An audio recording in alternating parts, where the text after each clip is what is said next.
everyone, welcome to Srinarayana Guru Open University BA English first semester class, History of Britain, Block 3, Unit 4, Secular Prose. Okay, so secular, the word, secular term, your word something that's not related to religion or politics. Politics or religion relation term.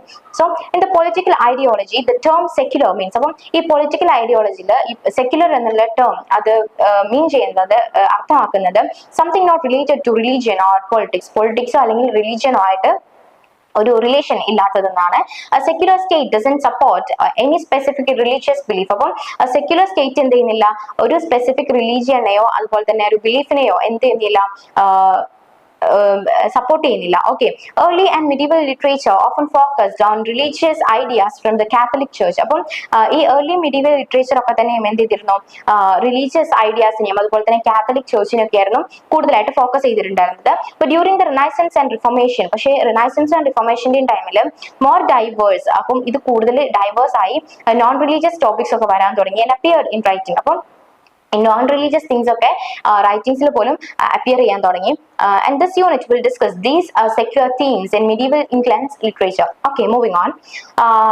Middle English prose of the 13th and 14th century continued in the tradition of Anglo-Saxon prose. In middle English prose എന്ന് പറയുന്നത് 13th 14th century Middle English prose continued in the tradition of Anglo-Saxon prose tradition continue homiletic, didactic and aimed at the regular people, not just the high class society. അപ്പം ഇവര് aim ചെയ്തിരുന്നത് ഒരു എന്താ പറയാ regular people, common people നെയാണ്, high class society അല്ല. Okay. The lack of French writing style helped to keep the English writing style strong and alive. Okay, അപ്പോൾ ഈ French writingsന്റെ French writingsന്റെ എന്താ പറയാ lack ഇത് എന്ത് ചെയ്തിരുന്നു, ഫ്രഞ്ച് റൈറ്റിംഗ് സ്റ്റൈലിന്റെ ലാക്ക് എന്ത് ചെയ്തു, ഇംഗ്ലീഷ് റൈറ്റിംഗ് സ്റ്റൈലിനെ സ്ട്രോങ് ആയിട്ടും അത് കൂടുതൽ അലൈവ് ആയിട്ടും ഇരിക്കാൻ എന്തായി ഹെൽപ്പ് ചെയ്തു. During this period, many sermons, stories about saints and religious writings were created. അപ്പം ഈ ഒരു പീരീഡിലാണ് ഒരുപാട് sermonsഉം അതുപോലെ തന്നെ saintsന്റെയും അതുപോലെ religious storiesഉം writings ഒക്കെ ഉണ്ടാവാൻ തുടങ്ങുന്നത്. The earliest writings of this kind are known as the Catherine group. അപ്പം ഇത്തരത്തിലുള്ള writings അന്നത്തെ കാലത്ത് ഇത്തരത്തിലുള്ള writingsനെയാണ് Catherine group എന്ന് പറയുന്നത്. Okay, and include the lives of 3 virgin saints. അപ്പം ഇതിനകത്ത് 3 virgin saintsന്റെ എന്താ പറയാ ഒരു സ്റ്റോറി കൂടെ ഇൻക്ലൂഡ് ചെയ്യുന്നുണ്ട്. കാതറിൻ, മാർഗരറ്റ് ആൻഡ് ജുലിയാന, ഈ മൂന്നാളുകളുടെ കഥകളാണ് കേട്ടോ. And to religious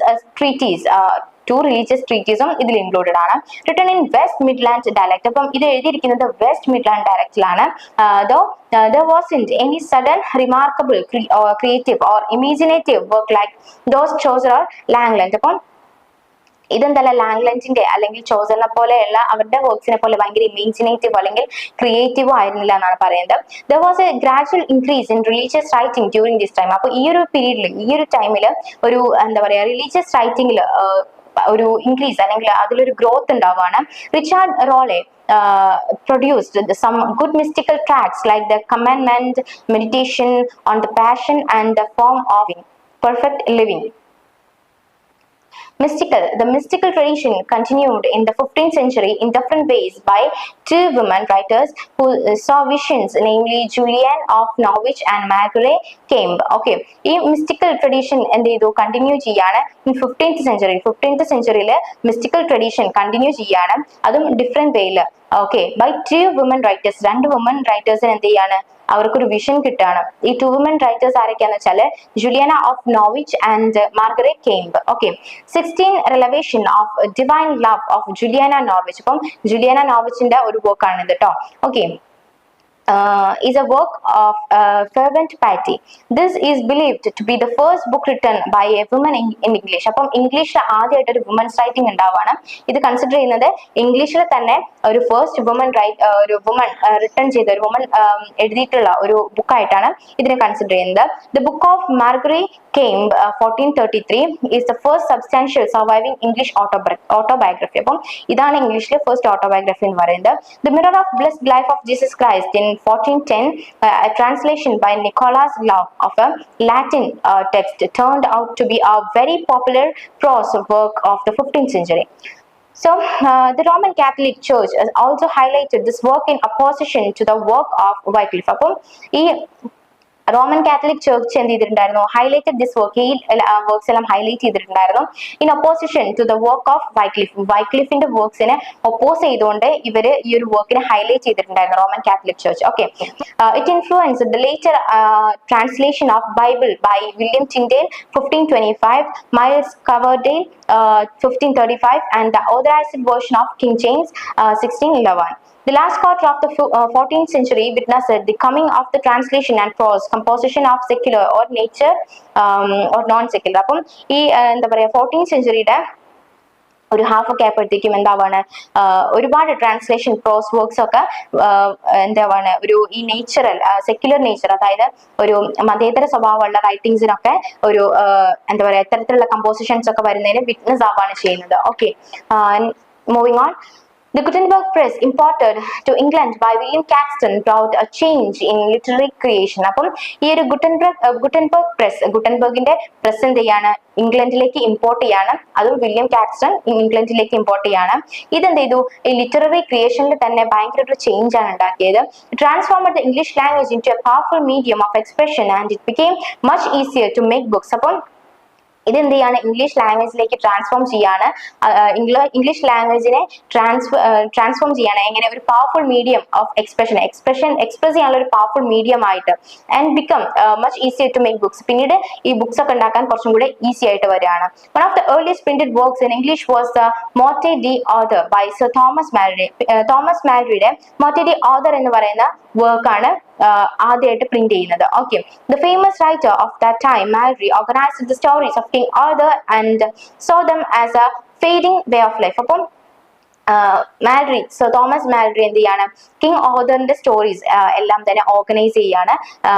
okay, and Caxton the first English printed Morte d' Arthur in 1485 Caxton എന്ത് ചെയ്യുന്നുണ്ട്, മോർട്ടെ ഡി ഓതർ എന്ന് പറയുന്ന ഈ ഒരു ബുക്ക് പ്രിന്റ് ചെയ്യുന്നത്. ഓക്കെ, ചോസ് of works like the tales of Melibee and the to translation about the stars treasure on the astrolabe and the equator of the planets were not related to religion. It have a secular nature. അപ്പം ഈ ചോസന്റെ ഈ വർക്ക്സിനൊക്കെ തന്നെയും എന്തായിരുന്നു, ഒരു religion related ആയിട്ടുള്ള ഒരു approach ആയിരുന്നില്ല ഉണ്ടായിരുന്നത്.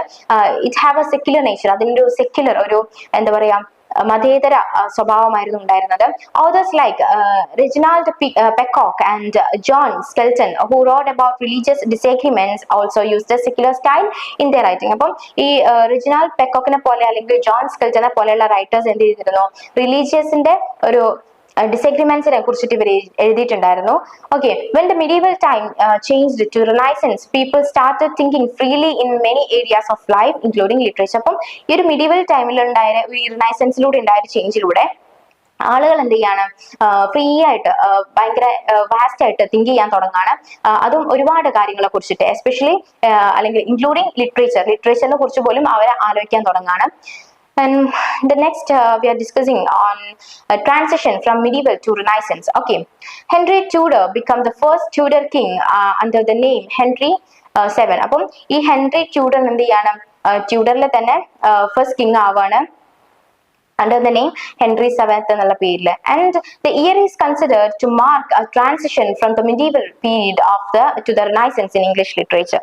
Okay, during this time Alexander Barclay wrote essay inspired by Italian humanist influences. അപ്പം ഇറ്റാലിയൻ ഹ്യൂമനിസ്റ്റിനെ ഇൻഫ്ലുവൻസ് ചെയ്തുകൊണ്ട് എന്ത് ചെയ്യാണ്, അലക്സാണ്ടർ ബാക്ക്ലേ എന്ത് ചെയ്യുന്നുണ്ട്, എസ്സേസ് എഴുതുന്നുണ്ട്.